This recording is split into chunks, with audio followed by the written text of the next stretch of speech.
নমস্কার বন্ধুরা, Molly's kitchen থেকে সবাইকে স্বাগত। সবাইকে জানাই শুভ দুপুর। আজকে যে রেসিপিটা বানাতে চলেছি সেটি হলো সম্পূর্ণ নিরামিষ রেসিপি, লুচি আর ঘুগনি। আজকে সংক্রান্তি, সকালে তো একটা ভিডিও দিয়েছি যেটা একটা মনসা গাছের পুজো হলো, সেই পুজো অনুযায়ী আজকে আমাদের ভাত খেতে নেই, সেই জন্য আজকে আমরা ময়দা খাবো, এই যে লুচি ঘুগনি এগুলো খাবো। তাহলে চলো পুরো রেসিপিতে চলে যাই।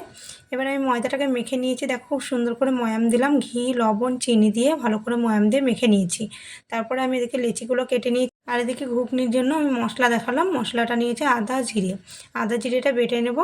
আর এদিকে কুকারের মধ্যে মটর আলু সেদ্ধ করে নিয়েছি, ওটা দেখানো হয়নি, সিটিটা খুলতে একটু দেরি হচ্ছিলো, সেই জন্য আমি এদিকে লুচিগুলোকে ভেজে নিচ্ছি। এদিকে লুচিগুলো দেখো খুব সুন্দর ফুলেছে, আর লুচি কিন্তু না ফুললে দেখতে ভালো লাগে না, আর ভাজতেও কিন্তু বিরক্ত লাগে, তাই না? দেখো খুব সুন্দর লুচিগুলো ফুলছে। এক এক করে আমি সমস্ত লুচিগুলো ভেজে তুলে নেব। আর এদিকে কুকারটা খুলে গেছে। এবার আমি দিয়ে দেখিয়ে দেবো, দেখো মটর আর আলুটা খুব সুন্দরভাবে সেদ্ধ হয়ে গেছে। এরপর দিয়ে দেবো কড়াইতে সর্ষের তেল, তেলটা গরম হলে দিয়ে দেবো গোটা গরম মশলা, তেজপাতা, শুকনো লঙ্কা আর গোটা জিরে, এগুলো ফোড়নে দেবো।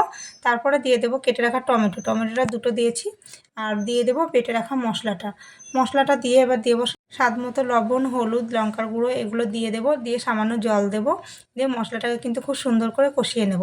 মশলাটা কষা থেকে একটু জল দিলে কিন্তু খুব সুন্দর কষানো হয়ে যায়, অথচ পুড়ে লেগে যায় না, আর দেখতেও কিন্তু খুব সুন্দর হয়, মশলাটা সেদ্ধ হয়ে যায় পুরো। এরপরে দেখো ভালো করে কষানো হয়ে গেল, তারপরে দিয়ে দেবো আমি সেদ্ধ করে রাখা আলুগুলো। মটরটা কিন্তু আমার খুবই সেদ্ধ হয়ে গেছে, একটু দরদরে হয়ে গেছে দেখো। এরপর আমি জলও দিয়ে দিলাম একটু, মানে একটু খুবই ঘন হয়ে গেছিলো, সেদিন একটু জল দিয়ে দিলাম।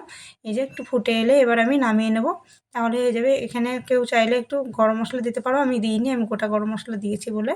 এরপরে দেখো তুলে নিয়েছি, তার প্লেটের মধ্যে লুচি, ঘুগনি, চমচম আর রসমালাই, দেখো দেখতে যেমন সুন্দর লাগছে, খেতে কিন্তু অসাধারণ হয়েছিল। আর তোমাদের কার কার এরকম খাবার পছন্দ হয় কমেন্টে বলবে, আমার তো খুবই ভালো লাগে মাঝে মধ্যে এরকম লুচি ঘুগনি খেতে। আর এরকম রসমালাই খেতে কার কার ভালো লাগে, দেখো আমার কিন্তু রসমালাইটা দারুণ লাগে। আর এখানে কিন্তু রসমালাইটা খুব সুন্দর বানাই। আশা করি ভিডিওটা ভালো লেগেছে, ভালো লাগলে লাইক কমেন্ট শেয়ার। যারা ফেসবুক থেকে দেখছেন পেজটা ফলো করবেন, যারা ইউটিউব থেকে দেখছেন চ্যানেলটা সাবস্ক্রাইব করবেন, এই অনুরোধ রইল। দেখা হচ্ছে পরের ভিডিওতে, ভালো থাকবেন সবাই, নমস্কার।